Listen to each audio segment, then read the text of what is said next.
Dr. Turner, how are you, sir? I'm well. All right, all right. So it's still well. All right. So you got into sleep medicine. Yeah. Okay, talk to me a little bit about that.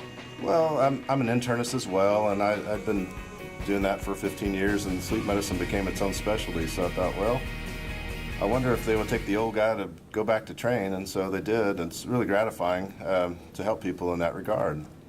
The patient that really comes to mind when I was deciding on whether to do that was he was a rather large fellow who had so much trouble sleeping. He was not rested. He was almost crashing his car every day and almost getting ready to get fired from his job.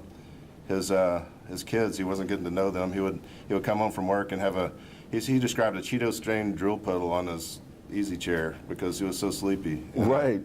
And so I finally talked him into seeing, I wasn't a sleep doctor then, I talked him into getting checked out and treated. It changed his whole life, and it was really gratifying.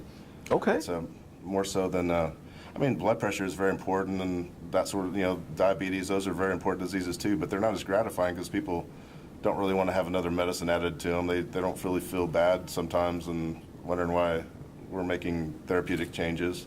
So this is gratifying because they come in and very oftentimes they feel much better, like they should have done this years ago, and it's an intervention that can be done, and it's untreated sleep apnea. Only sleep apnea is what we see mostly. There's other sleep disorders out there, but untreated sleep apnea is very dangerous too. It's we estimate, I just got back from a sleep conference, they estimate that there's tens of millions of people in America that haven't been diagnosed yet.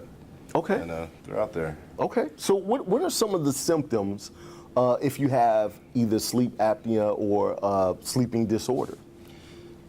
Sleep apnea, well, it causes the sleep to be fragmented, so people can sleep for a lot of hours, although a lot of Americans, as you alluded to earlier, don't really get enough sleep. But let's say they're sleeping adequate hours and they're still sleepy. I mean, why is that? A lot of people with untreated sleep apnea or other sleep disorders have fragmented sleep, and so they don't really recharge their batteries. Mm-hmm. And that's a big problem.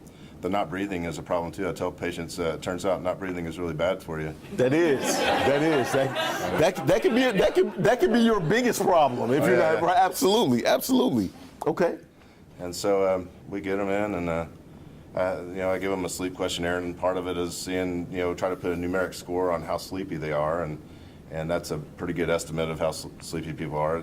As questions such as, are they dozing off while they're talking to someone in public, or do they go to sleep while behind the wheel, which is they usually say no on that because they think I want to take their license away, but that's not my intention. Right. But if someone honks at someone at the green light saying, "Hey, it's not going to get any greener, buddy," well, that's still sleeping while driving, and right. A lot of people come to me after they've had their first wreck from going to sleep. So you're talking about, I guess feeling exhausted, always sleepy, never feeling like you've rested, falling asleep at the wheel. What else is, and not breathing, right? Yeah, if they have a witness of their sleep, and I ask them, do you have a good witness of your sleep? And say, yeah, my wife. I say, well, is she a good witness? Because a lot of times the bed partner is out, and they're not a good witness. Right. But maybe their hunting buddies at the cabin say, oh, you're the dude. I don't want to be in the same cabin with you. Right. The Texas expression is fixing to die, because that's what they look like they're doing a lot of times if you watch sleep. Right. Got you. Now, if I lived by myself, I've seen like on 20/20 or 60 Minutes, like they have you in a dark room and it's like a glass and people are watching while you're sleeping. Do you guys do any of that? Because that would freak me out. I wouldn't be able to just rest. Well, the doctors don't really do anything. We have other people do that. Okay, all right. There you have it. And how do you get into sleep medicine? It sounds like that's my type of deal, right? It's overweight. It's overnight. I mean, we watch these infrared cameras, so there's not actually anyone they can see watching them, but we got to watch sleep. People do weird things in their sleep too, and it's important to document that. I can imagine, guy. I mean, they might do some embarrassing things in their sleep, like what? Yeah, that's sometimes crazy. Yeah. Yeah, so we need to document that as well. You probably have some stories that I would like to hear offline. Like, can I call you later? We may not do it now, but I need material for the next stream. You see what I'm saying? Maybe so. We'll see if we can have your people talk to my people. All right, that's what I'm talking about. That's what I'm talking about. So if they're experiencing any of that and they want to contact you, if you can look in the camera and tell them how to contact you, sir. how to contact me, we'll call Texas Gulf Coast Medical Group.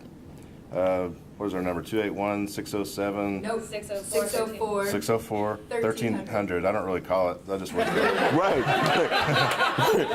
It's like when cell phones first came out, people was like, "What's your number?" I was like, "I never really call myself. Let me find out my number." Exactly. What's the web address? The web address. I don't ever do the web address either. Can you help me out with that? txgulfcoastmed.com. txgulfcoastmed.com. I have one, but he gave me that one. Right. Now it's in surround sound, is what that is. Everybody give it up for Dr. Turner. Thank you, sir.